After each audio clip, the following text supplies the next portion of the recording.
Niños y niñas de quinto básico del Colegio San Carlos de Aragón. Soy su profesora Tatiana Álvarez Valenzuela y hoy vamos a hablar sobre la conquista de Chile. Continuamos con nuestro objetivo de aprendizaje número 2. Recordemos que estamos con el currículum priorizado, por lo cual, como es bastante amplio, lo vamos trabajando en varias semanas. Consiste en describir el proceso de conquista de América y de Chile, incluyendo los principales actores: corona española, Iglesia católica, hombres y mujeres protagonistas, entre otros, algunas expediciones y conflictos bélicos, y la fundación de ciudades como expresión de la voluntad de los españoles de quedarse y expandirse, y reconocer en este proceso el surgimiento de una nueva sociedad. Como el objetivo es amplio, el objetivo de la clase lo vamos a reducir un poquito. Vamos a hablar sobre el proceso de conquista de Chile, las expediciones de Diego de Almagro y de Pedro de Valdivia. Y el indicador de logro para esta semana es que ustedes puedan dar ejemplos de las dificultades que representó la conquista de Chile para los españoles, como la destrucción de Santiago al mando de Michimalonco, el levantamiento de Lautaro y el desastre de Curalaba.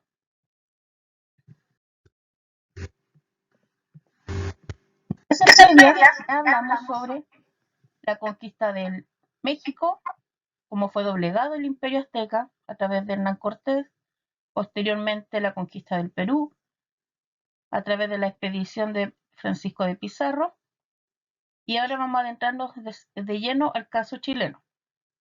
Previo a hablar de la conquista es necesario que abordemos el descubrimiento de Chile.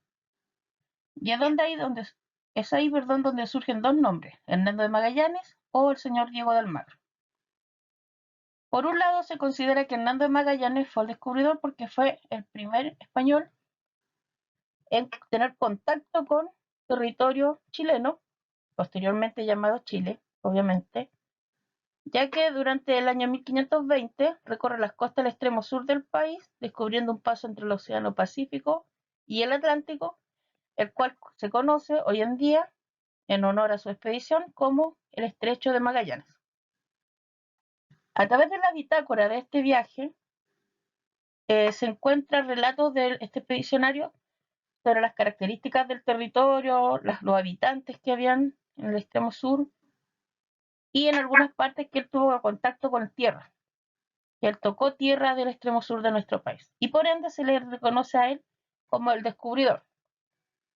Sin embargo, hay otra corriente, y la más clásica, que dice que no, que él lo que buscaba era una ruta o un paso entre los dos continentes, dar la vuelta al mundo, pero que lo que él quería no era descubrir un nuevo territorio, no estaba dentro de su intención, como sí fue el caso del señor Diego de Almagro, quien en el año 1535 consigue la autorización para iniciar una expedición hacia el sur del Perú. Entonces, en el caso de él sí hay una intención de conquistar, de ocupar nuevos territorios, de ir avanzando, ir descubriendo qué características tiene. No iba de paso. Entonces, la historiografía tradicional lo reconoce a él como el descubridor de Chile.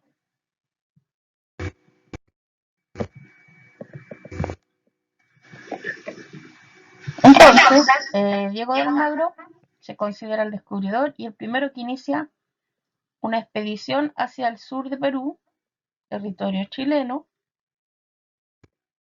y lo hace ¿por qué? Porque los indígenas peruanos, los incas, les hacen creer a los españoles que hacia el sur hay grandes riquezas. Le hablan sobre territorios que tienen mucho oro, rico en vegetación, donde ellos se pueden asentar y vivir de buena forma. Y bajo esta promesa de un mejor lugar con mayor riqueza, es que Diego de Almagro solicita la autorización para avanzar hacia el sur.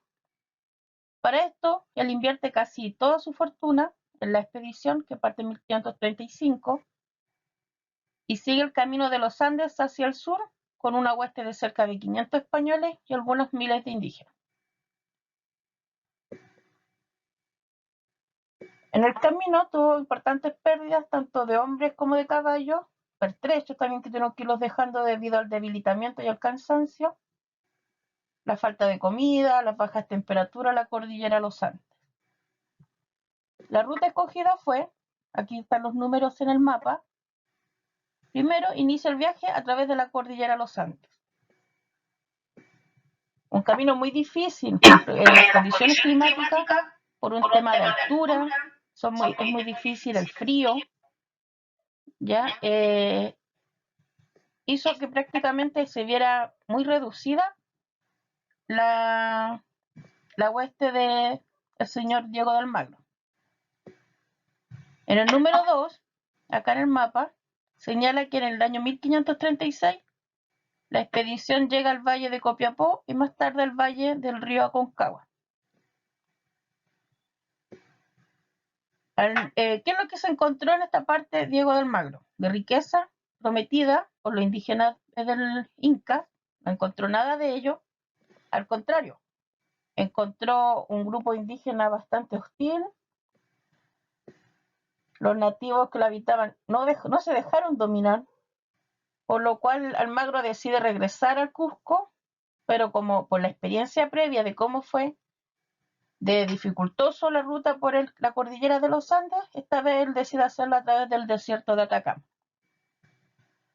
que también es un territorio difícil para andar, pero no tanto como lo fue el caso de la cordillera de los Andes.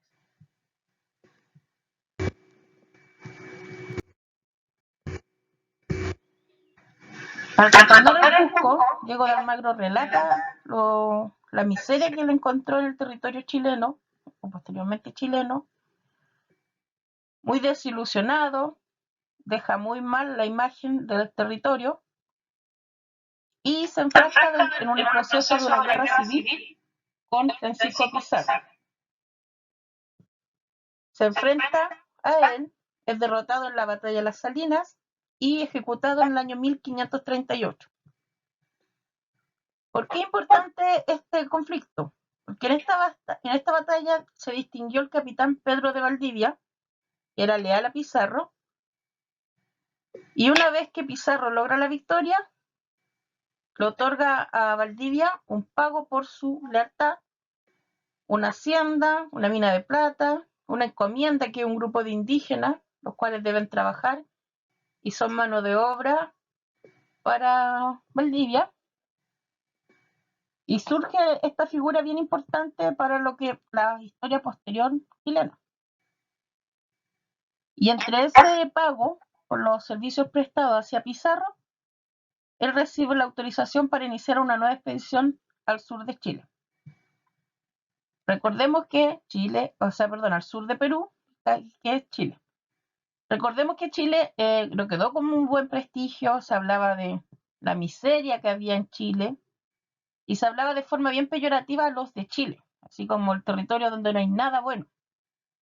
Por lo tanto, conseguir gente que quisiera acompañarlo en esta travesía no fue fácil, quien quisiera invertir tampoco, por lo tanto, no fue tanta la cantidad de personas que acompañaron a Valdivia como lo fue anteriormente la expedición de Diego de Almagro.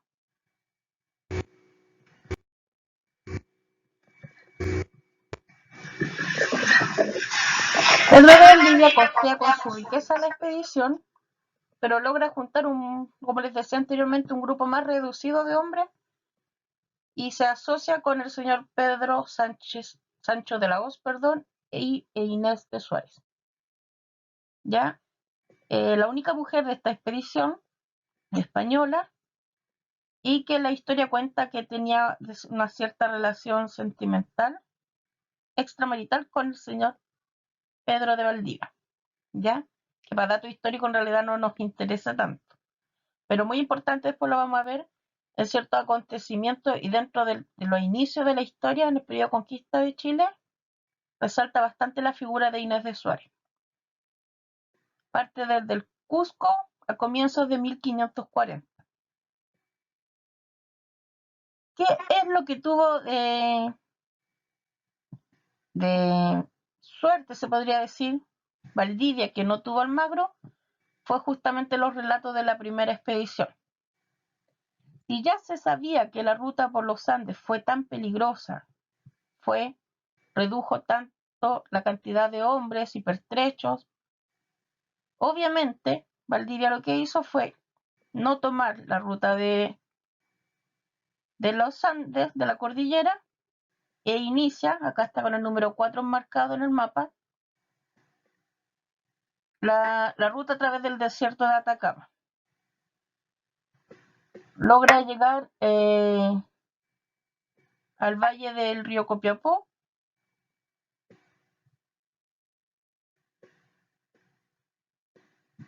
en octubre de 1540, pero, al igual que Almagro, se encuentra con que la hostilidad de los indígenas en esa zona era muy importante, no se dejaban gobernar. Por lo tanto, él decide avanzar más hacia el sur, llegando en diciembre de 1540 al valle del río Mapocho. Ahí, durante unos meses, se da el reconocimiento del territorio, las características, que lo vamos a ver con más detalle la próxima semana cuando veamos la fundación de ciudades. Pero en ese lugar se daban varias condiciones que hacían propicio el lugar para fundar una ciudad. Y es así como el 12 de febrero de 1541 llegan finalmente al valle del río Mapocho, y fundan la ciudad de Santiago de la Nueva Extremadura, que es acá donde está marcado con el número 5 en el mapa. Y a pesar de que hubieron varios enfrentamientos con los indígenas, Valdivia sigue avanzando hacia el sur, fundando varias ciudades a su paso.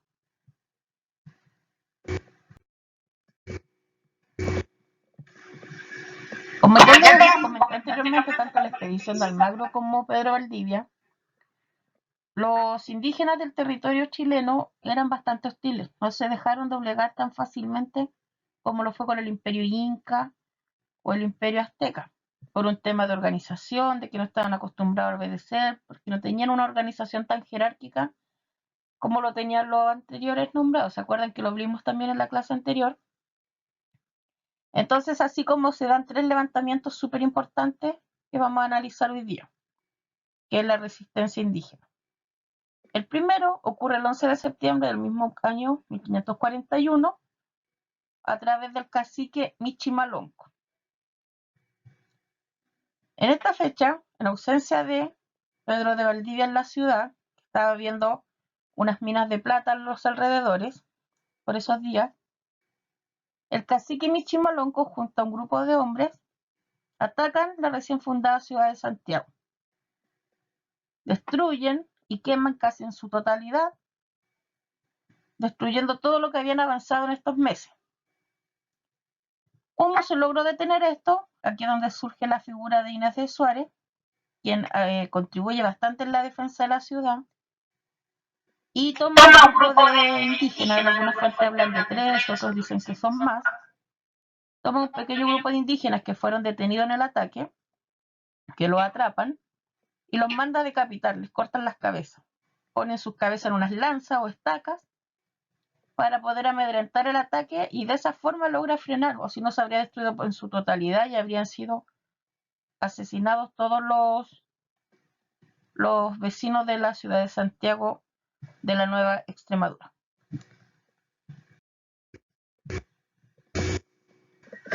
Otro hecho importante que muestra la resistencia indígena es la batalla o desastre de Tucapel, que ocurre en diciembre de 1553. Esta fue una pelea bien decisiva dentro del contexto de la Guerra de Arauco. La Guerra de Arauco, el enfrentamiento entre indígenas y conquistadores, mapuches, españoles, y después ya vas claramente chilenos, porque a medida que van pasando los años, esto dura 3 siglos, 300 años, entonces ya no se enfrentan los mapuches contra españoles, sino que contra chilenos no indígenas en el fondo, ¿ya? ¿Por qué es tan importante o se resalta en la historia esta batalla?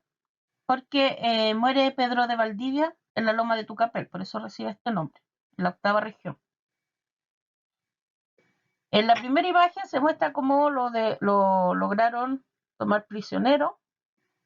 En la segunda muestra un pequeño ritual, un dibujo de un relato de cómo los últimos momentos de vida del conquistador.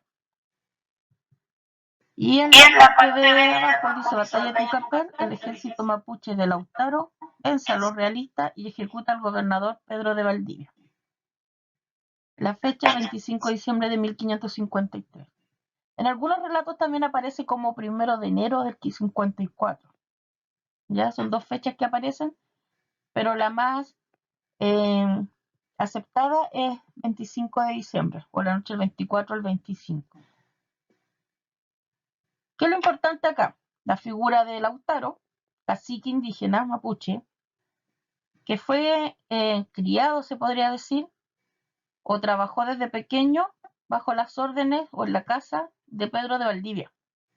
De hecho, se dice que él fue un protegido de Valdivia, que desde niño trabajó ahí y se le critica o se le trata como traidor. Sin embargo, se dice que no, que justamente él estuvo bajo el cuidado de Valdivia para aprender las técnicas de guerra, el dominio del caballo. El caballo no era conocido por los mapuches, por lo tanto era súper temido.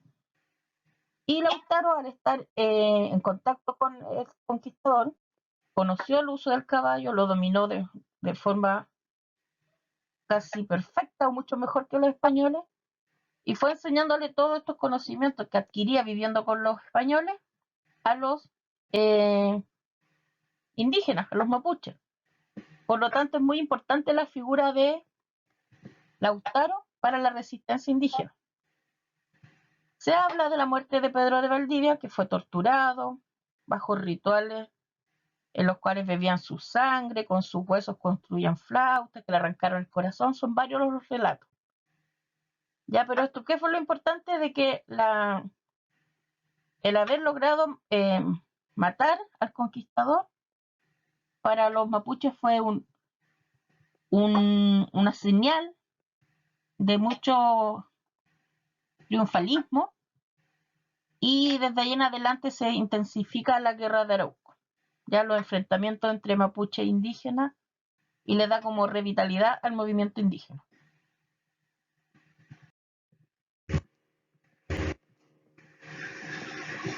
Y finalmente tenemos el desastre o la batalla de Curalaba en el año 1598 en las cercanías de Purén, ya casi en la 9ª región. Este fue un enfrentamiento militar entre los colonizadores españoles en Chile y los mapuches. Los mapuches fueron los vencedores y le dan el nombre a la victoria de Curalaba. En esta victoria, la figura principal fue el cacique Pelentaro. ¿Y por qué es tan importante? Porque después de esta derrota para los españoles, se detiene de cierta forma este proceso de conquista continua, de avance hacia el sur, y se establece como un periodo de pausa en la fundación de ciudades, y se inicia en Chile el periodo que se conoce como la colonia. Miren, niños, en el caso de Tucapel, de Curalaba, se habla de desastre o batalla, y de hecho acá aparece el ejército mapuche y dice la victoria de Curalaba. ¿Por qué? Nosotros podemos decir, ¿por qué un desastre? Porque lo pierden los españoles. Pero sin embargo, para el pueblo mapuche esto no fue una derrota, al contrario, fue una victoria. Entonces aquí nos muestra que la historia está contada desde la visión española. Por eso se habla de desastre. Sin embargo, para el pueblo mapuche, o para cualquier persona que se sienta parte del pueblo mapuche o apoye lo que fue la resistencia indígena, claramente no se puede hablar de desastre, sino que es de victoria de Curalaba, o simplemente de la batalla de Curalaba, que sería un lenguaje más neutro.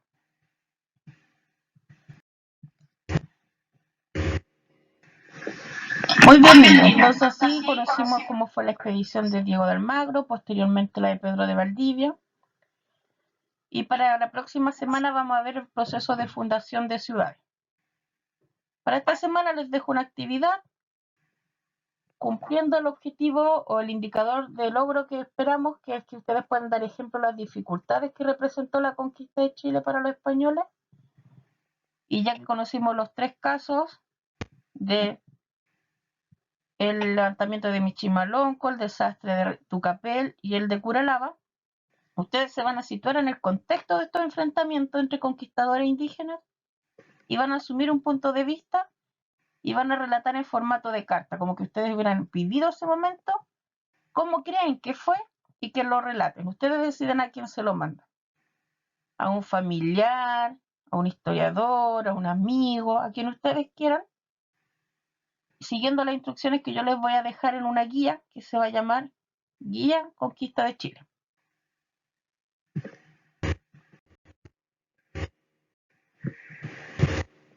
Esa actividad, al igual que todas las anteriores, ustedes les sacan fotos, me la envían a mi correo electrónico, registro los avances y la revisamos en la clase por Zoom el día martes. Esa actividad, al igual que todas las anteriores, ustedes les sacan fotos, me la envían a mi correo electrónico, registro los avances y la revisamos en la clase por Zoom el día martes.